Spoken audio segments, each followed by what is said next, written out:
Assalamualaikum warahmatullahi wabarakatuh. Innal hamdalillah nahmaduhu wa nasta'inuhu wa nastaghfiruh wa na'udzu billahi min shururi anfusina wa min sayyiati a'malina. Man yahdihillahu fala mudilla lahu wa man yudlil fala hadiya lahu.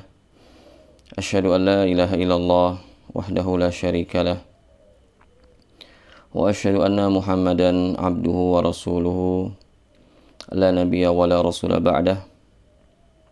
Qala Allah Ta'ala ya ayyuhalladzina amanu taqullaha haqqa tuqatih wa la tamutunna illa wa antum muslimun.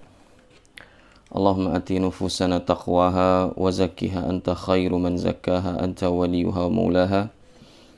Allahumma 'allimna ma yanfa'una wanfa'na bima 'allamtana wa zidna ilman ya rabbal alamin. Amma ba'd, ikhwani fid din wa akhwati fillah rahimani wa rahimakumullah. Kita bersyukur kepada Allah Subhanahu wa Ta'ala. Pada pagi hari ini kita masih diberikan banyak nikmat oleh Allah Subhanahu wa Ta'ala. Di antaranya nikmat iman, nikmat Islam, nikmat sihah wal afiyah. Sehingga di tanggal 8 Ramadan kita masih diberikan kesempatan oleh Allah Subhanahu wa Ta'ala untuk menunaikan ibadah puasa. Semoga Allah Subhanahu wa Ta'ala senantiasa menerima seluruh amal saleh kita di bulan ini dan melipat gandakan di sisinya. Amin ya rabbal alamin. Tak lupa salawat dan salam semoga senantiasa tercurah limpahkan untuk junjungan Nabi yang mulia, Nabi Muhammadin sallallahu alaihi wasallam, untuk seluruh keluarga beliau, para sahabat, dan juga untuk seluruh umat yang senantiasa istiqamah di dalam berpegang teguh terhadap sunnah-sunnah beliau hingga hari kiamat kelak. Kaum muslimin yang dimuliakan Allah Subhanahu wa Ta'ala, hari ini kita akan melanjutkan kajian tadabbur ayat-ayat Ramadan ya, dari ayat 183 sampai ayat ke 187. Dan kita masih di ayat 185. Lebih tepatnya pembahasan kita hari ini adalah firman Allah Subhanahu wa Ta'ala, فَمَنْ شَهِدَ مِنْكُمُ الشَّهْرَ فَلْيَصُمْ وَمَنْ كَانَ مَرِيضًا أَوْ عَلَى سَفَرٍ فَعِدَّةٌ مِنْ أَيَّامٍ أُخَرَ. Maka siapa saja di antara kalian yang menyaksikan hilal bulan Ramadan, hendaknya dia berpuasa di bulan tersebut.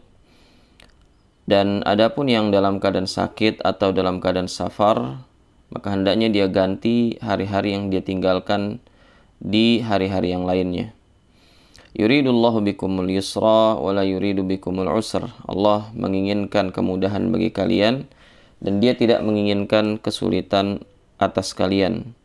Walitukmilul iddata walitukabbirullah, dan agar kalian menyempurnakan bilangan hari pada bulan Ramadan, walitukabbirullah, dan agar kalian bertakbir kepada Allah ala ma hadakum, atas hidayah yang Allah berikan kepada kalian, wala'allakum tashkurun, dan agar kalian bersyukur kepada Allah Subhanahu wa Ta'ala. Firman Allah Subhanahu wa Ta'ala, "Faman syahida minkum asyhara falyasum." Maka siapa di antara kalian yang menyaksikan hilal di bulan Ramadan, maka hendaknya dia berpuasa pada bulan tersebut. Berkata Al-Hafidz Ibnu Katsir rahimahullahu taala, "Hadza ijabun hatmin 'ala man syahida istihlal syahr." Kata Imam Ibnu Katsir, inilah ayat yang menunjukkan kewajiban yang mengharuskan siapa saja yang melihat hilal pada bulan Ramadan, ya, aikana muqiman fil balad, ya, ketika dia dalam keadaan muqim di sebuah negeri, hina dakhala syahrul Ramadan, ya, ketika dia masuk bulan Ramadan, wa huwa sahihun fi badanih, dan dia juga badannya sehat, an yasuma la mahalata, maka dia wajib untuk berpuasa, ya, tanpa terkecuali. Ya, bagi orang yang dalam keadaan mukim dan dalam keadaan sehat, turunnya ayat ini mewajibkan mereka, mengharuskan mereka untuk berpuasa di bulan Ramadan.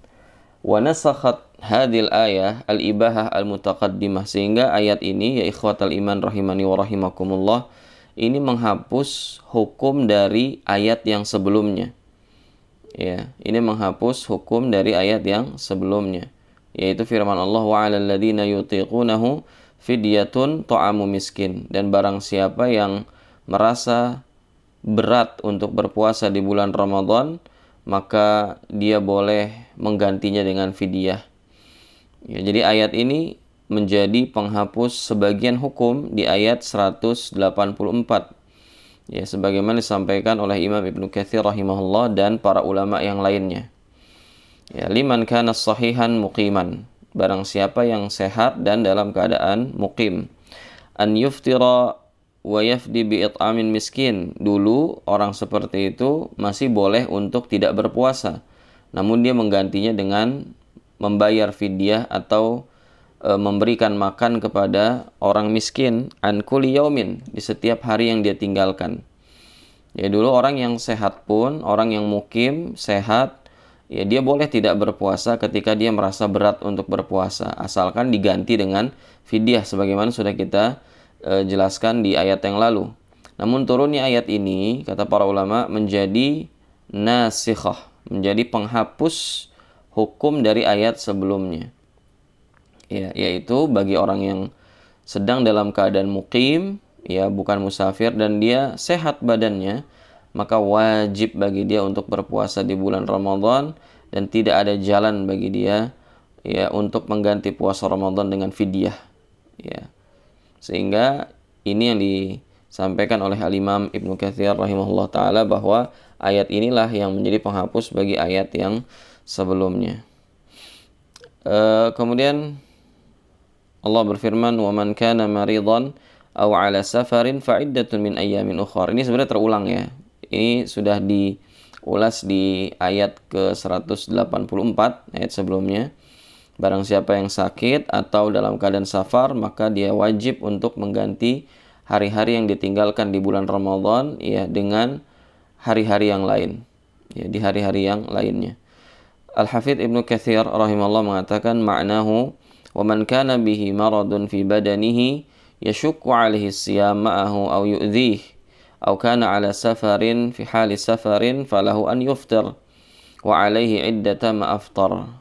Ya, kata Al-Imam Ibnu Katsir rahimahullah, maknanya adalah siapa yang sakit di badannya dan baginya berat untuk berpuasa, atau puasa bisa menambah sakitnya, atau dia dalam keadaan safar, ya ketika dalam keadaan safar maka dia boleh untuk berbuka, dan dia wajib untuk mengganti hari-hari yang ditinggalkan tersebut di hari-hari yang lainnya. Ikhwatal iman rahimani wa rahimakumullah, ada beberapa permasalahan yang perlu kita angkat di sini.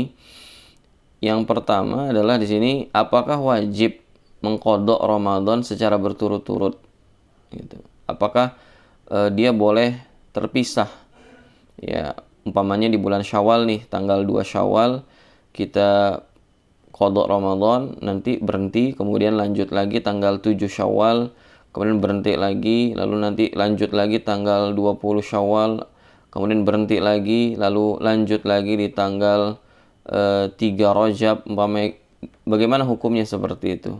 Apakah boleh memisah-misah qadha Ramadan atau dia mesti berturut-turut?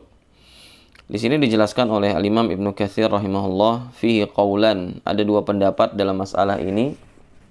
Ya, ahaduhuma, yang pertama, annahu yajibu at-tatabu'.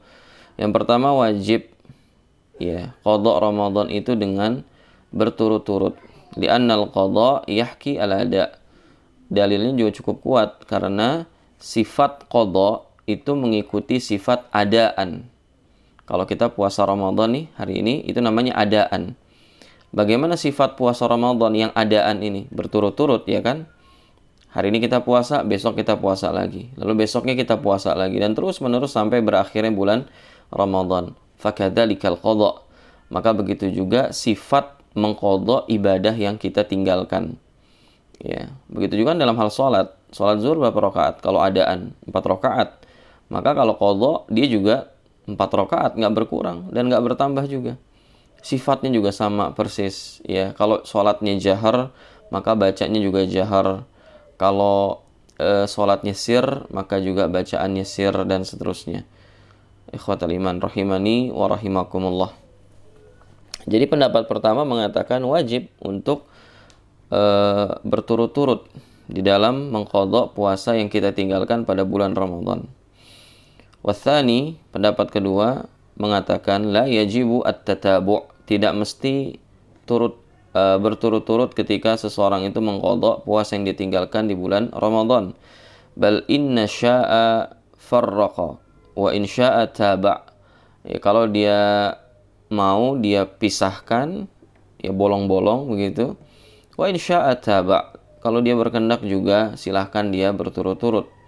Wa hadha qawlu jumhuris salafi wal khalaf, dan ini pendapat mayoritas ulama salaf dan khalaf. Wa alaihi thabatatid dalail, dan pendapat ini juga telah dibangun di atas banyak dalil. Lianna tatabu'a innama wajaba fi syahri li darurati adaihi fi syahr. Ya, adapun kenapa Ramadan mesti berturut-turut? Karena sungguhnya kewajiban puasa Ramadan itu secara darurat harus ditunaikan berturut-turut, karena dia wajib mudayyak, ya, wajib mudayyak. Kemudian ikhwatal iman rahimani wa rahimakumullah. Jadi ini yang rajih menurut pendapat ulama, bahwa seseorang itu boleh dia mengqadha Ramadan tanpa berturut-turut. Ya, tanpa berturut-turut. Kemudian Allah Subhanahu wa taala berfirman, yuridullahu bikumul yusra wa la yuridu bikumul usra. Allah menghendaki kemudahan bagi kalian dan ia tidak menghendaki kesulitan atas kalian. Nah, ini di antara ayat yang menunjukkan betapa Rabb kita Azza wa Jalla memiliki sifat rahmat yang sangat besar terhadap hambanya.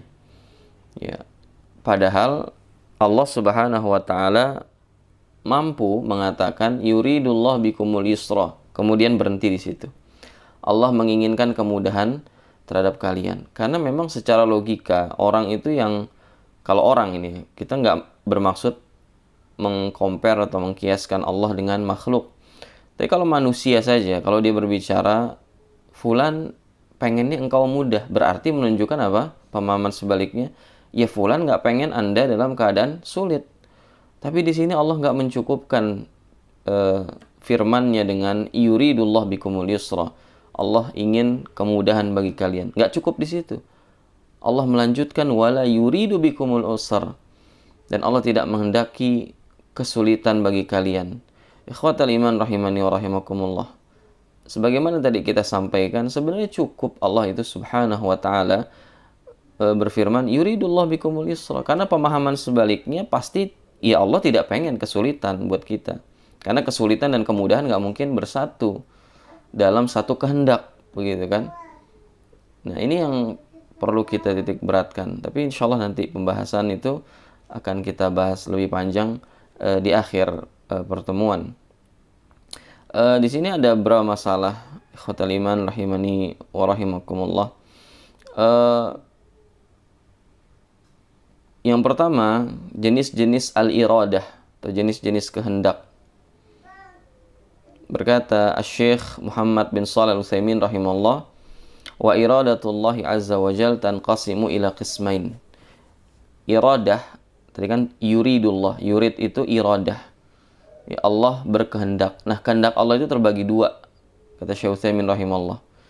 Yang pertama iradah kauniyah, iradah atau kehendak yang berkaitan dengan takdir alam semesta ini. Dia harus terjadi. Wa iradah syar'iyyah. Ya, dan juga ada yang kedua, yaitu iradah syar'iyyah, iradah kehendak Allah yang berkaitan dengan syariatnya. Fal iradah al-kauniyah, adapun iradah kauniyah, ya tadi, ya iradah ada dua, ada kauniyah, ada syar'iyyah. Adapun iradah kauniyah, ma yata'allaq bi taqdirihi.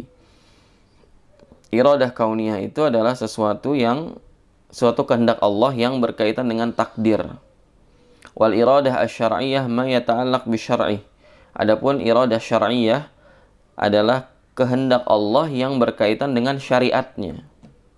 Jadi ada dua, ada kehendak yang berkaitan dengan takdir, ada kehendak yang berkaitan dengan syariat. Nah, apa bedanya? Apa bedanya? Ada beberapa perbedaan dari iradah kauniyah dan iradah syar'iyah yang disampaikan oleh para ulama. Di antara di sini sampaikan Syekh Utsaimin rahimahullah taala, paling tidak ada dua yang paling inti, ya. Itu ada banyak bedanya, tapi supaya mudah dihafal, saya hanya mengutip dua perbedaan antara iradah kauniyah dan iradah syar'iyah. Iradah kauniyah, ya, la budda min wuqu'il murad. Iradah kauniyah itu mesti terjadi. Mesti terjadi. Ya, keinginan atau kehendak Allah yang sifatnya takdir itu pasti terjadi. Wal iradah syar'iyyah qad yaqa wa qad la yaqa. Ya, sementara iradah syar'iyyah itu mungkin terjadi, mungkin nggak terjadi. Ya, keinginan, ya, yang berkaitan, keinginan Allah, kehendak Allah yang berkaitan dengan syariatnya itu bisa terjadi, bisa tidak. Fallahu ta'ala yuridu mathalan minna an nuti'uhu min jamil ibad. Misalnya nih, Allah ingin, Allah berkehendak, ya, Allah tuh menginginkan atau menghendaki, ya, maunya Allah itu semua hamba itu taat kepada Allah Subhanahu wa ta'ala. Pertanyaan saya adalah, apakah seluruh hamba itu taat kepada Allah? Ternyata enggak. Ada hamba-hamba yang durhaka kepada Allah, ada hamba-hamba yang bermaksiat kepada Allah. Dan diantaranya mungkin kita. Bukan mungkin, pasti kita diantaranya. Terkadang kita taat, terkadang enggak. Ya. Makanya qad taqa'u ta'ah wa qad la taqa'. Kadang ketaatan itu terjadi, kadang tidak terjadi. Jadi, yang pertama, iradah kauniyah yang berkaitan dengan takdir. Kehendak Allah yang berkaitan dengan takdir. Keinginan Allah yang berkaitan dengan takdir itu pasti terjadi. Nggak mungkin nggak, pasti terjadi. Tapi kalau keinginan Allah atau kehendak Allah yang berkaitan dengan syariat, ya, yang berkaitan dengan syariat itu mungkin terjadi, mungkin tidak. Contohnya apa? Ketaatan. Allah menghendaki, Allah ingin semua hamba taat sama Dia. Tapi faktanya sebagian hamba nggak taat. Ya. Ketaatan itu kadang terjadi, kadang tidak. Seperti itu kurang lebih contohnya. Kemudian yang kedua, al-iradah asy-syar'iyyah, ya, kehendak yang sifatnya syar'i. Nah, ini la yakunul murad fiha illa mahbuban lillah. Iradah syar'iyyah itu tidak akan terjadi kecuali terhadap yang dicintai Allah. Jadi iradah syar'iyyah itu pasti disukai oleh Allah Subhanahu wa ta'ala.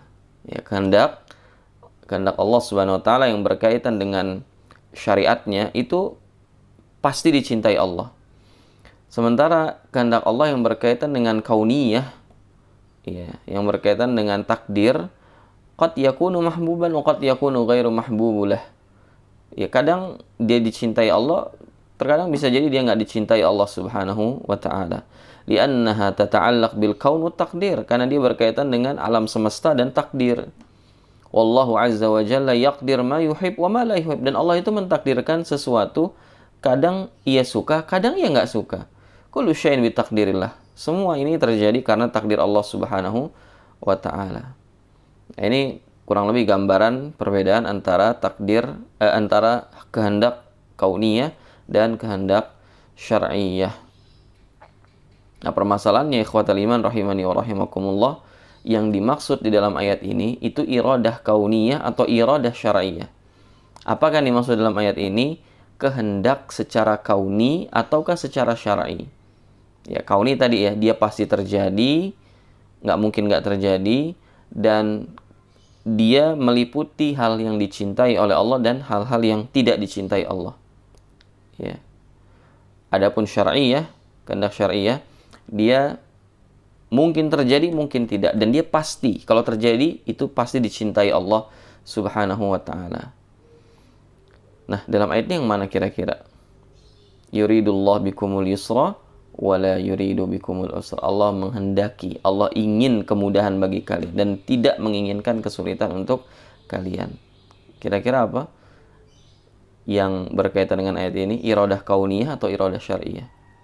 Naam, iradah syar'iyyah. Ya, dia kehendak secara syar'i.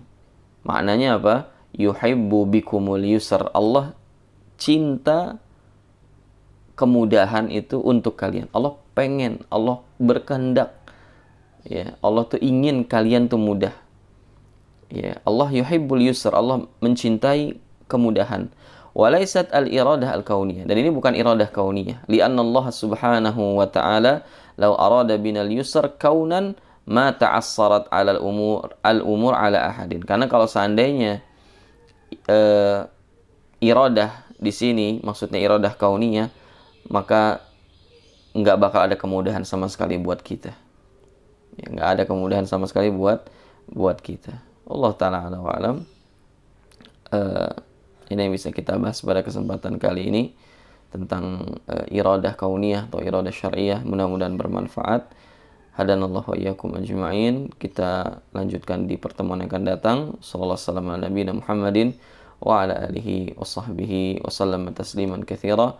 Wa akhiru da'wana alhamdulillahirabbil alamin. Subhanakallahumma wa bihamdik asyhadu an la ilaha illa anta astaghfiruka wa atubu ilaik. Assalamualaikum warahmatullahi wabarakatuh.